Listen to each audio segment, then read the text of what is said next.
colabore com a divulgação da doutrina espírita, ajudando o Clube Amigos da Boa Nova. Tenha mais informações de como participar através do telefone 0800 12 18 38. No programa de hoje estamos falando sobre o transtorno afetivo bipolar. Para isso estou aqui com a psiquiatra Carolina Bassi. Bom, Carolina, no bloco anterior a gente falou um pouquinho, né, a gente definiu um pouquinho sobre o que é essa bipolaridade, né, que está tão em moda hoje em dia, todo mundo se rotula como bipolar. Bom, como que a gente pode, né, sabendo que existem fases de depressão e fases de mania, como que a gente pode entender o ponto de vista, né, a interferência espiritual, né, nesses dois polos?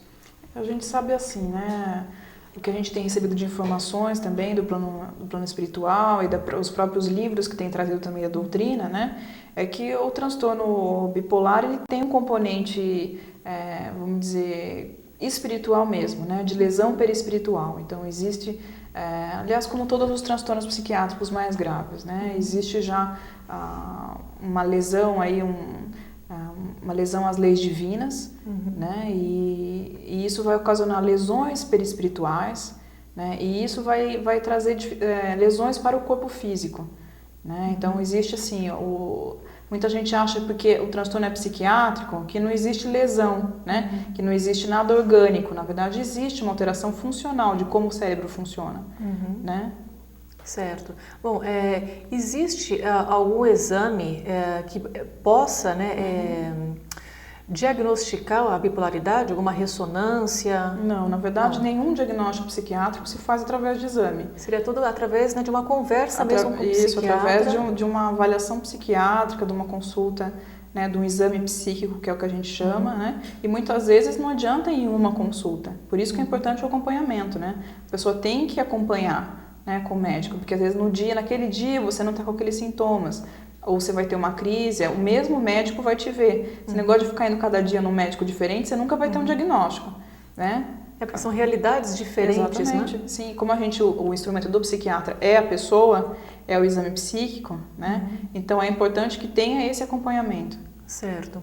Bom, algo que você falou que eu acho muito interessante, né? A psiquiatria, né, é uma das especialidades médicas, né, que eu acredito, ainda está muito no modo tradicional, conservador, né? São poucos os psiquiatras que dão abertura, né, ao lado espiritual. E a gente vê o quanto o lado espiritual pode influir em alguns transtornos, né, em algumas oscilações, né? Bom, no caso da mania, porque na depressão a gente já tem uma ideia que tem um obsessor querendo te deixar para baixo. Como que a gente pode entender essa interferência espiritual na mania? Bom, a mania, né, quando a pessoa está a toda, né, como a gente fala, ligado no 440, não é mais no 220, né, a pessoa fica acelerada, muito irritada, né, às vezes fica ridícula, né, porque às vezes acaba fazendo coisas, gasta um monte, tem relação sexual com qualquer um, né, fica rindo, achando engraçado de coisa que ninguém está achando graça. Então, você imagina do ponto de vista espiritual, né, como é que os obsessores estão atuando também, né, para que aquela pessoa fique mais ridicularizada do que ela já está. Né? Então, você vê que a pessoa também fica, quase 100% dos pacientes que ficam grandiosos demais, então eles ficam se achando, acham que é alguém famoso, que é alguém muito importante, né? E isso daí, logicamente, é usado pelos obsessores, né? De uma maneira de expor também a pessoa, né? Na própria agressividade também, porque muitas vezes da alegria, a agressividade é uma coisa muito, rápido demais, né? Então acaba atuando também nesse fator da agressividade. Certo. Né? Seria um transtorno caracterizado por excessos, então. Exatamente. Né? Então, quer dizer, quando a gente vê que algo está saindo do normal, está excedendo ou para o bem ou para o mal, tem alguma interferência aí. Exatamente. E aí está nesse fator também da onde que veio a doença, né? Dos excessos, da falta de equilíbrio nos sentimentos, nas ações, né? A gente sabe que as pessoas elas têm esses componentes da vaidade, do poder, né, que com certeza lesaram muitas pessoas no passado, né? E hoje a pessoa ela entra em mania, vamos dizer, né, justamente quando se mexe nesses núcleos, né, por exemplo, da vaidade e do poder, né? Então, por exemplo, o chefe falou para a pessoa que ela era incompetente, né? Ou ela se sentiu incompetente de alguma forma, né? Às vezes isso faz desencadear uma crise, né? Onde ela volta àquela personalidade do passado, né? Junto com os obsessores que estão hoje do presente, né? Por isso que os quadros são muito graves. Uhum.